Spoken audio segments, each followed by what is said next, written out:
자, 안녕하세요. 코인명가 LS입니다. 오늘 분석해보고 알아볼 코인은 기축통화인 비트코인입니다. 네, 그래서 비트코인에 대해서 분석 영상을 남겨보도록 할게요. 일단 비트코인 시황을 함께 하고 싶다라고 하면은 코인명가의 구독 버튼을 눌러주시면은 감사드릴 것 같고요.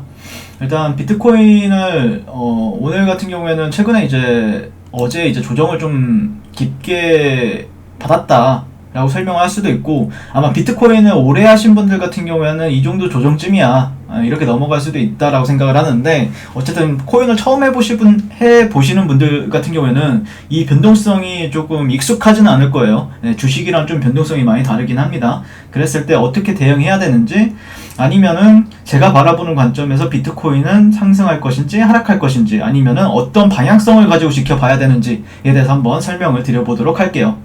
일단 그 방향성을 보기 위해서는 저는 기본적으로 주봉을 참고를 많이 하고 있습니다. 네, 주봉을 참고하는 이유는 얘가 어떤 방향성을 보여줄 것인가를 참고할 때, 저는 개인적으로 제 기준은 좀 명확한 편이에요. 네, 어떤 기준이냐면은 이 노란색 선이랑 파란색 선 보이시죠? 네, 이게 일봉상 아니면 주봉상 MA, 그러니까 기본적으로 가격 이동 평균선인 30일선이에요.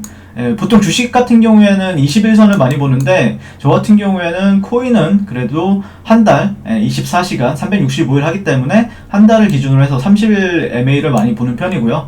그랬을 때 30일선을 보통 비트코인 같은 경우에는 추세가 나왔을 때, 추세장일 때는 잘 안 깨요. 추세장일 때. 자, 보시면 여기서도 지지를 받고 지지받고 뭐 이런 식의 여기 근처에서도 지지를 받죠. 그리고 나서 계속해서 여기를 깨지 않고 올라가는데, 얘가 이 30일선을 깨게 되면은 이런 식으로 좀 깊게 좀 조정을 많이 주긴 합니다. 여기서도 보시면은 그 2014년도에서 보시게 되면은 2014년도에도 여기서 이 30일선을 이탈하고 저항받으니까 한 2년, 3년을 굉장히 하락 이후에 횡보까지 이렇게 좀 기나긴 겨울이라고 해야 될까요? 겨울의 시간을 보내게 되고, 이때 2018년도 때도 마찬가지입니다. 2018년도에도 조정을 받고 약 2, 3년 동안 하락 이후에 횡보하는 모습을 보여줍니다. 근데 지금은 어떤가요? 지금은 이탈을 했죠. 여기를 이탈을 하고 저항받고, 여기서 계속해서 쌍바닥을 다지고, 사실 여기서 이렇게 저항받게 되면은 한 1, 2년 동안 아니면 한 2, 3년 동안 힘들겠구나 이렇게 느낄 수 있는 부분이 있죠. 근데 웬걸요, 여기를 다시 뚫고 지지받고 올렸어요.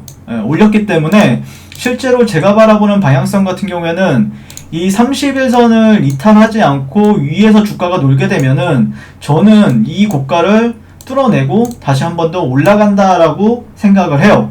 그래서 여기를, 그러니까 반대로 얘기를 하게 되면은 여기를 이탈하게 되면은 힘이 없구나라고 판단을 하지만, 저 같은 경우에는 이 구간을 돌파하고 지지받고 올렸기 때문에 이 직전 고가까지요. 고가를 넘어섰죠, 사실은.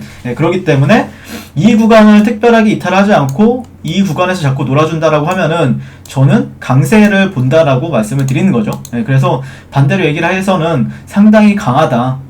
여기를 이탈한 건 약한 모습이었지만 여기를 다시 한 번 더 회복을 해줬던 거는 정말 강한 모습을 비트코인 같은 경우에는 우리들한테 보여줬다라고 보시면 될 것 같고, 그러면은 주봉의 흐름 같은 경우에는 그러면은 조정 시에는 매수 거래가 조금 더 유리하겠구나 라고 판단을 하시면 될 것 같고, 일본 같은 경우에는, 일본도 마찬가지예요. 일본 같은 경우에도 사실 얘 같은 경우에도 일본에서는 이 30일선을 잘 이탈을 안 합니다.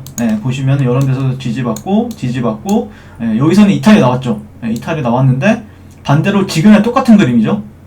지지받고 여기서 저항 받고 눌렸다가 다시 한 번 더 돌파하니까 추세가 다시 한 번 더 나와주는 흐름을 보여줬단 말이에요. 그쵸? 그러면은 일봉상에서도 여기를 기본적으로는 이 구간에서 지지를 해주는가를 보시면 돼요. 지지를 해주고, 만약에 이탈을 하잖아요. 이런 식으로 이탈하면 더 좋아요. 이런 지지 매물대가 탄탄한 구간이 있잖아요. 저항, 여긴 지지. 여기서도 보시면은 이렇게 지지해주니까 반등, 이런 데도 지지해주니까 반등. 이런 데는 이런 구간이 저항이었는데 지지받으니까 나름대로 먹을 폭을 크게 준단 말이에요. 그랬을 때 이런 구간이 오면은 한번 매수 거래로서는 동참해 볼 수 있다. 그 가격대 같은 경우에는 5만 달러에서 5만 3천 달러고요. 근데 사실 여기서 지지받고 갈 수도 있잖아요. 그렇기 때문에 제가 바라보는 관점에서는 나는 조금 더 보수적으로 보는 트레이더다 라고 하시면은 차라리 이런 데서 지지하는 캔들을 몇 개를 좀 보세요. 이 32평을 지지해주는지 보시고, 만약에 이탈이 나온다라고 하면은 이런 데서 낙주로 한번 매수를 받아보는 전략. 그리고 나서 만약에 이게 2평이 이렇게 여기까지 떨어진다라고 하면 2평이 이런 식으로 나올 거거든요. 그러면 이런 데 가면 또 저항을 받아요. 그러다가 다시 한 번 더 회복해주면은 이때 다시 매수 타점을 잡는 겁니다.